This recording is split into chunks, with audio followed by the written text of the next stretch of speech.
ஒவ்வொரு வீட்டில் குழந்தை பிறக்கும் போதும் ஒரு மனிதன் பிறக்கிறான். ஆனால் ஒவ்வொரு முறை ஒரு மனிதன் பிறக்கும் பொழுதும் மனித நேயம் பிறக்கிறதான்னு பார்த்தா it is a big question mark. மனித நேயம் எப்படி பிறக்கிறது? அந்த பிறந்த குழந்தைய நல்ல முறையில் சொல்லி கொடுத்து நல்ல விஷயங்களை சொல்லி கொடுத்து வளர்க்கும் போது கொஞ்சம் வளர்ந்த உடனே கூட யாரெல்லாம் இருக்கிறார்களோ அவர்களை பேஸ் பண்ணி, அதாவது சேர்க்கைன்னு சொல்லுவோம் இல்லையா, அதை பேஸ் பண்ணி இருக்கும்பொழுது ஒரு சில விஷயங்களை கற்றுக்கிறான்.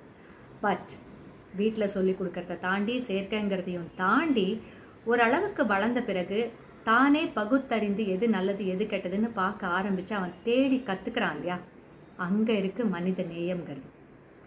அந்த பகுத்தறிதல்ங்கிறது சரியான பாதையில் இருந்ததுன்னா அந்த மனித நேயம்ங்கிறதும் சரியான பாதையில் தேடி கண்டுபிடிச்சி அமையும்.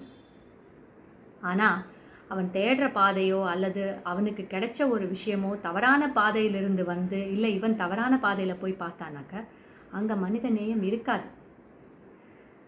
ஸோ அந்த மனித நேயம்ங்கிறத உருவாக்கிக்கிறதுங்கிறது ஒவ்வொருத்தருடைய கையில் தான் இருக்குது. பகுத்தறிந்து தெரிந்து தெளிந்து அந்த மனித நேயத்தை நாம் உருவாக்கிக்கணும். ஸோ அது நம்ம கையில் தானே இருக்குது.